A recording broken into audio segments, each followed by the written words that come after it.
Se cortó el video anterior, por lo tanto voy a retomar esta idea de necesidad racional del medio empleado para impedir o repeler. Supongan ustedes que tienen el ataque de un ladrón que está a punto o que va a atacar a una víctima. Y esa víctima tiene un arma. Si tiene un tiempo para reaccionar y resulta menos lesivo, en vez de un ataque directo, un disparo de advertencia, entonces la necesidad racional del medio exigiría ese disparo de advertencia primero a el ataque directo. Pero siempre y cuando, como decíamos, no exista asociado a ese disparo de advertencia un riesgo de sufrir daño. Si es que existe un riesgo de sufrir daño por el disparo de advertencia, y entonces lo adecuado para la defensa es el ataque directo, entonces el ataque directo es el medio racionalmente necesario para impedir el ataque, ¿no? Por ello es importante mirarlo en el caso concreto, con todas las particularidades del caso. Otro ejemplo que siempre se da acá es lo que conversábamos antes respecto a situaciones de inimputables. Elegir una defensa idónea, pero más benigna que un ataque directo. Finalmente, el tercer requisito que establece el artículo 10, número 4, la falta es un requisito negativo, la falta de provocación suficiente por parte del que se defiende. ¿Y qué quiere decir esto? Que el defensor, quien obra en legítima defensa, no haya provocado de modo suficiente la agresión.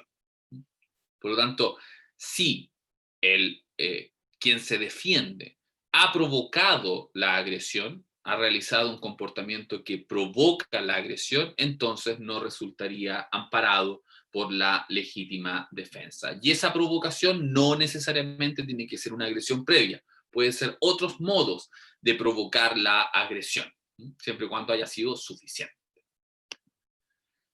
Ello respecto de la denominada legítima defensa propia. Ahora vamos a ver la regulación de lo que se denomina la legítima defensa de parientes. En este caso, la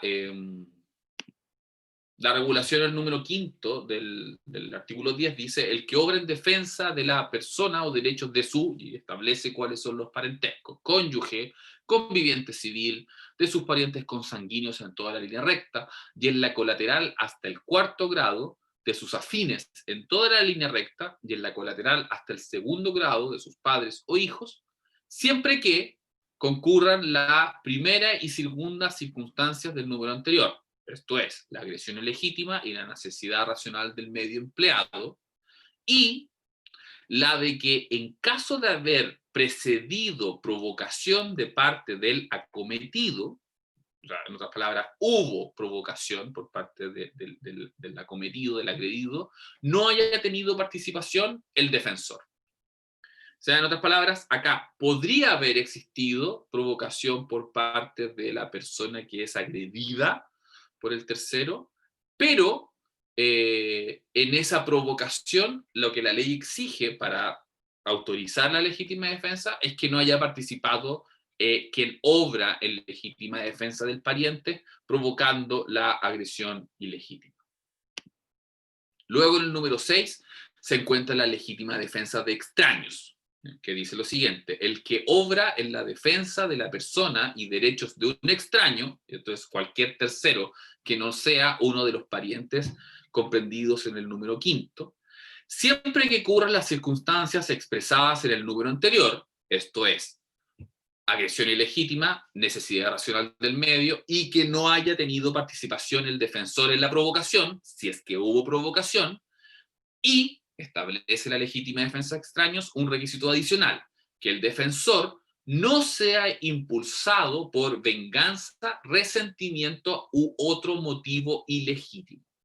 Establece de nuevo un requisito negativo de naturaleza subjetiva, es decir, el defensor de extraños, el defensor de terceros que no son los parientes, no debe obrar por o motivado por razones ilegítimas, como la venganza, el resentimiento u otro motivo ilegítimo.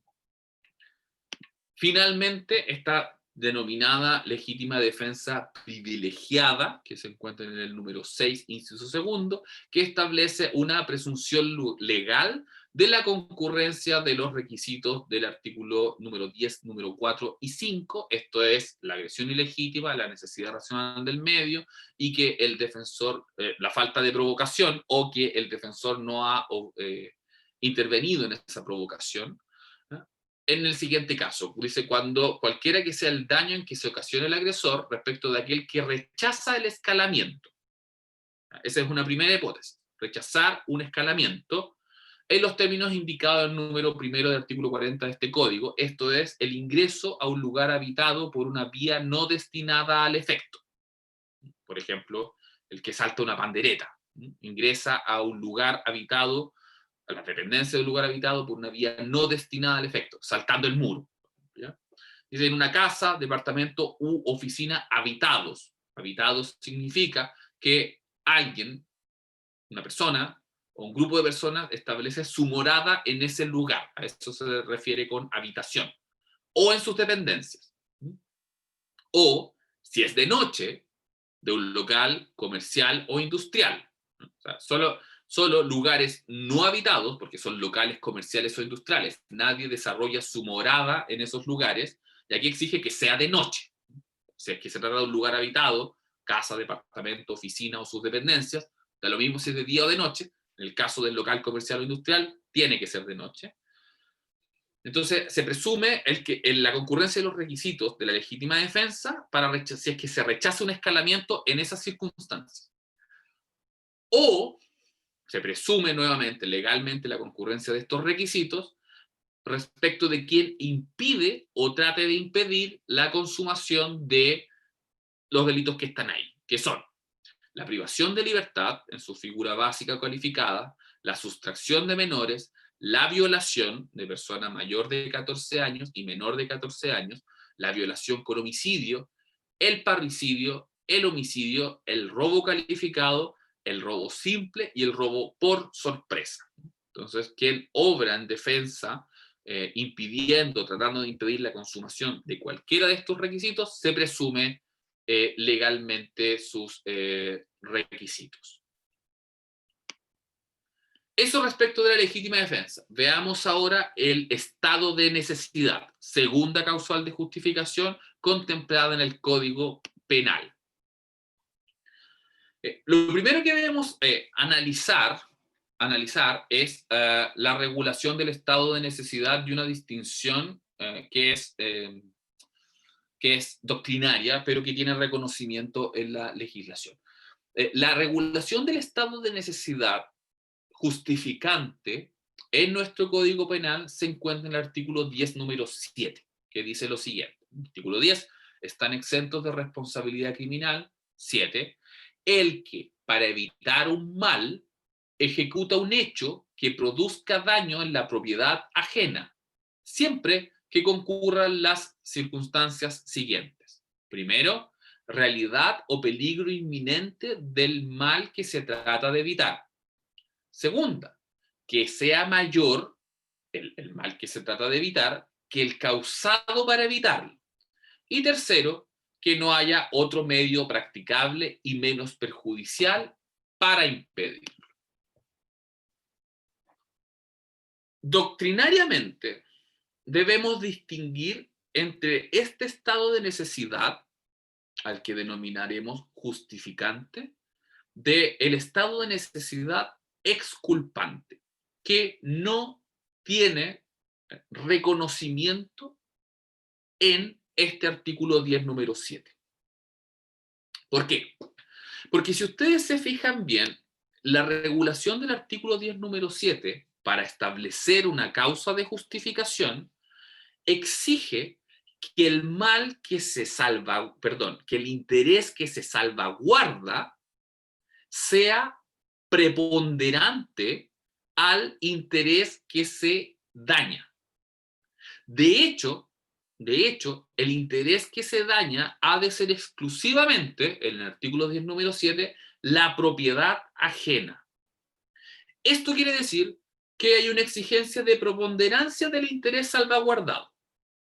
Y eso es una característica del estado de necesidad justificante, en oposición al estado de necesidad exculpante, en que puede existir una situación en que no hay preponderancia entre el interés que se salvaguarda y el interés que se afecta. Por ejemplo, uh, una situación de necesidad es el conocido caso de los alpinistas. Piensen ustedes, hay dos alpinistas que están subiendo una montaña con una cuerda compartida en común. Un alpinista va primero, el otro alpinista va abajo, los dos van unidos, van subiendo una misma cuerda. El alpinista que va arriba observa, el montañista que va arriba observa que la cuerda va a ceder, se va a romper por el peso de ambos montañistas. Y eso quiere decir que si la cuerda se rompe, van a caer al vacío ambos montañistas con un resultado probablemente mortal.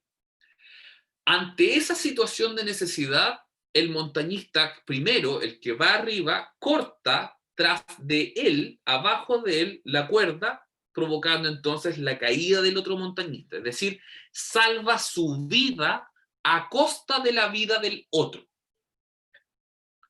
Esa situación, si ustedes se fijan, es una situación de conflicto, una situación de necesidad en que está en conflicto la vida de un montañista versus la vida del otro montañista.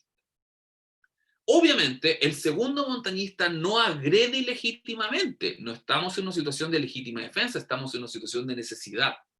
Y entonces la pregunta es, ¿puede quedar comprendida esta situación como un caso de estado de necesidad justificante del artículo 10, número 7? Evidentemente no. ¿Por qué? Porque el estado de necesidad justificante tiene una relación de preponderancia del interés que se salvaguarda versus el interés que se afecta. De hecho, es una exigencia legal que el interés que se afecta sea exclusivamente la propiedad. Vida versus propiedad, por ejemplo. Integridad física versus propiedad, otro ejemplo. Vida contra vida no es una situación que ampare el estado de necesidad justificante, y a lo más podría dar lugar a un estado de necesidad exculpante bajo una lógica que en este punto ya es distinta. Ya no se trata de una acción autorizada o permitida por el derecho, como sí lo es afectar la propiedad para salvar un interés de mayor valor, sino que es una situación que a lo más meramente exculpa, disculpa, elimina el reproche penal normalmente fundada en una idea de inexigibilidad de un comportamiento conforme a derecho, bajo la idea de no resulta legítimo reprochar a quien salva su vida en una situación que un comportamiento conforme a derecho no es exigible en esa circunstancia personal, toda vez que el derecho penal no está establecido para héroes o para santos, sino que para personas individuales, comunes y corrientes, y por lo tanto no se exige un comportamiento que sea propio de, como decía, héroes o santos, y por lo tanto, ante una situación de concreta de inexigibilidad de una conducta conforme a derecho, el derecho penal se abstiene y por lo tanto no formula el reproche frente a un estado de necesidad, exculpante, como es el caso. Pero eso es un problema de la culpabilidad. Acá estamos frente a una situación de estado de necesidad justificante, ¿ah? Y en ese sentido, el estado de necesidad justificante exige esta preponderancia del interés salvaguardado bajo esta lógica del artículo 10, número 7. Y entonces, ¿cuáles son los requisitos de este estado de necesidad establecidos en el artículo 10, número 7? Vamos uno a uno. Primero, una situación de necesidad. Esta situación de necesidad, conforme establece el artículo 10, número 7, tiene que ser real, es decir, actual, o un peligro inminente de que la situación de necesidad implique un mal. Para algunos sostienen que además ha de ser una situación de necesidad grave y no algo que se resulte absolutamente baladí o que sea algo que para el caso concreto no tenga solución. ¿Ya? Por ejemplo, el denominado caso del paraguas del mendigo, o sea, una persona que usa un traje muy caro, muy lujoso, y para salvar el valor de ese traje puede arrebatar el paraguas de un mendigo que lo cubre de la lluvia.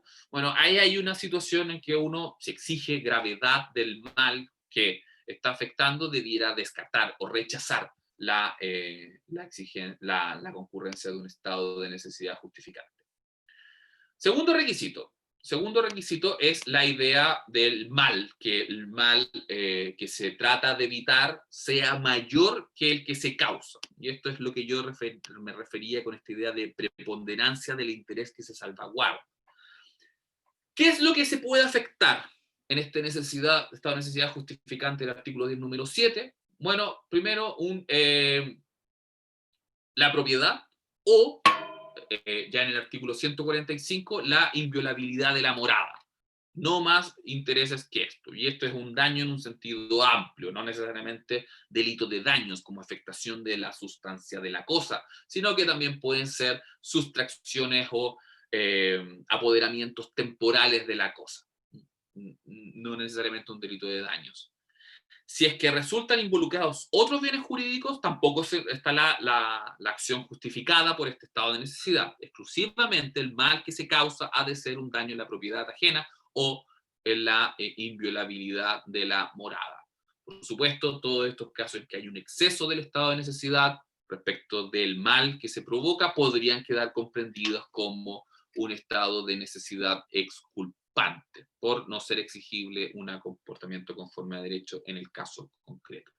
Y finalmente, el último de los requisitos, la inexistencia de otro medio, practicable y menos perjudicial. Y acá nuevamente tenemos una idea de subsidiariedad del medio empleado. La alternativa, el medio que se escoge ha de ser el menos perjudicial dentro de otras alternativas, pero a su vez esas alternativas deben ser igualmente reales y adecuadas, es decir, deben ser alternativas que sean practicables, realizables. Luego, dicho esto, quiero decir una idea general respecto de las eximentes, pero es importante tratarlas acá, que estamos mirando el estado de necesidad justificante del artículo 10, número 7, y la legítima defensa de los artículos 10, número 4 a 6. Y se vincula a lo que se denomina la eximente incompleta. Ustedes ya saben, porque lo he referido antes, que el artículo 10 establece un catálogo común para justificantes y exculpantes a las que denomina eximentes, ¿no? Uno mira el artículo 10 y hay justificantes y exculpantes, la ley las trata como eximentes. El derecho establece una atenuante, una circunstancia atenuante para los casos en que la eximente, por ejemplo, la legítima defensa o el estado de necesidad, u otras eximentes que están reguladas ahí en el artículo 10, no concurran plenamente con todos sus requisitos. Y en ese caso, suponga usted que no concurre la falta de provocación suficiente, o no concurre en la legítima defensa la necesidad racional del medio empleado.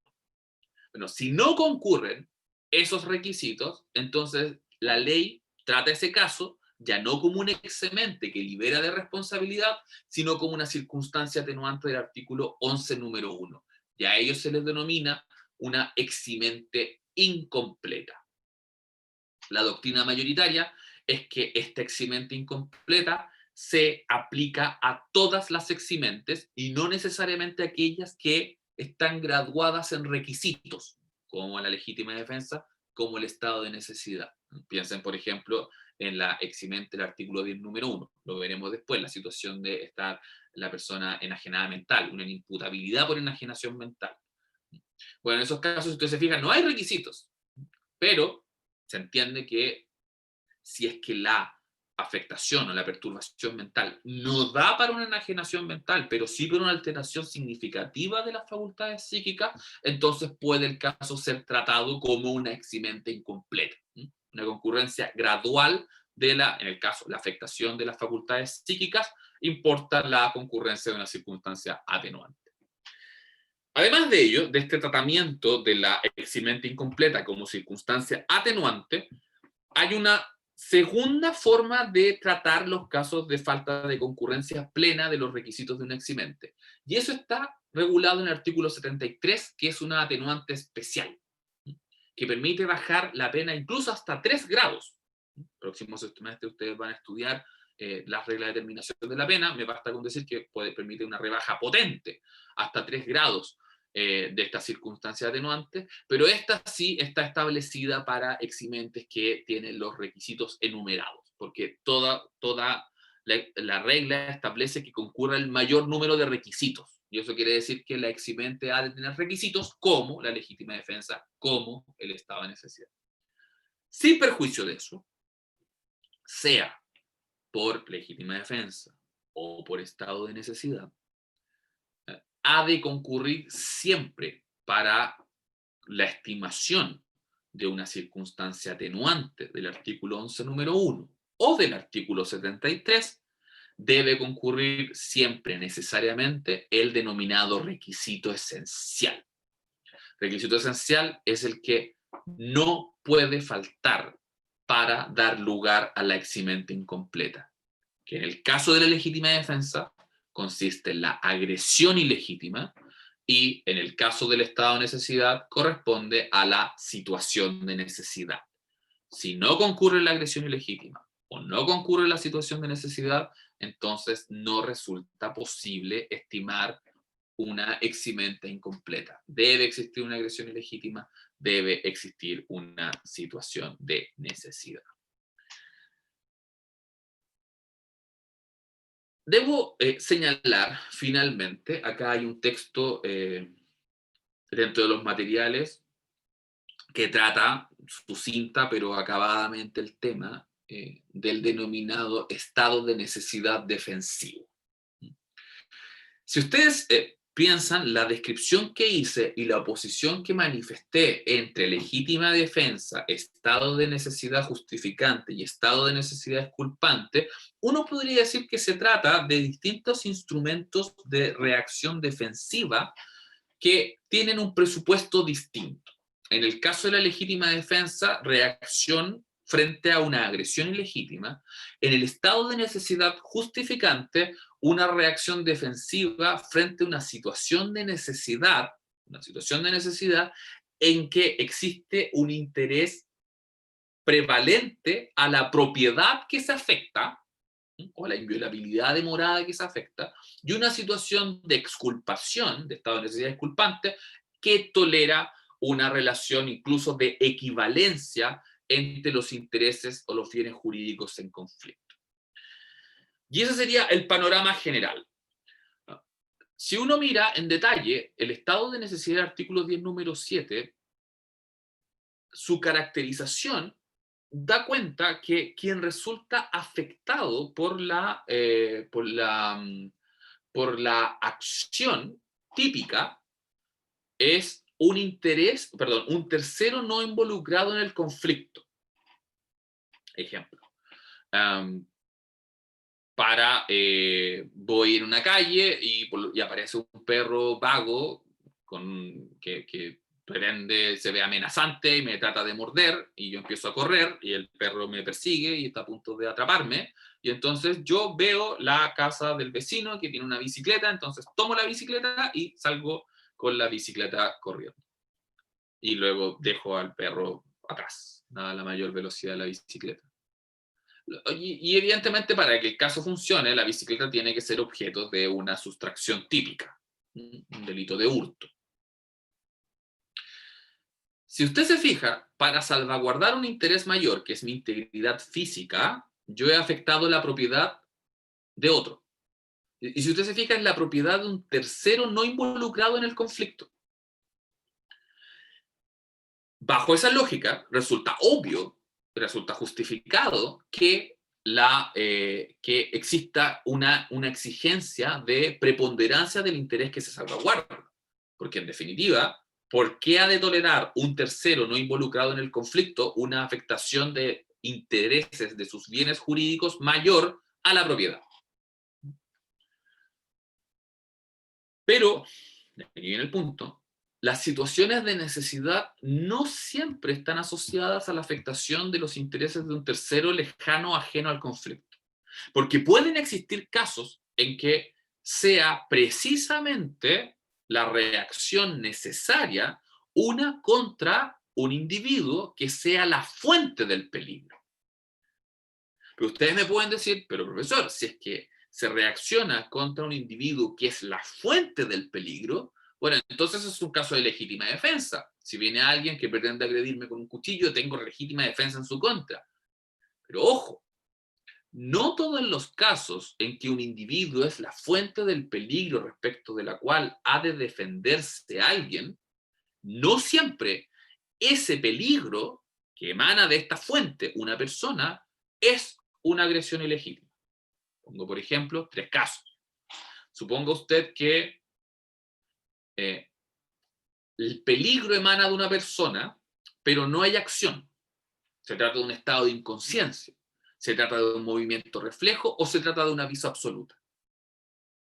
Primer grupo de casos. Segundo grupo de casos. El peligro emana de una persona que actúa en error, invencible. Es decir, no tiene conocimiento en error de tipo. Un error de tipo. No tiene conocimiento de estar realizando una acción típica. Carece de dolo. O para aquellos que establecen que la agresión ilegítima excluye los delitos imprudentes, actúa bajo imprudencia, bajo negligencia. No es el caso de este curso, que entiende que la legítima defensa comprende también atentados imprudentes, ¿no? Pero eso es el mejor caso, el caso del error de tipo invencible. Tiene pleno desconocimiento de estar realizando una acción típica. O supuestos, tercer grupo de casos, en que la agresión ya no es actual, ni tampoco es inminente. Actúa después de la actualidad de la agresión. Es decir, hay una fuente de peligro que es reconducible a un agente humano, pero que no está agrediendo ilegítimamente. Si no agrede ilegítimamente, entonces no tiene legítima defensa contra esa fuente de peligro humana. Y entonces acá la pregunta es, ¿no tiene una reacción a título de causa de justificación, como si se tratara de un comportamiento permitido? ¿Solo puede acudir a un estado de necesidad exculpante bajo la idea de inexigibilidad de otra conducta?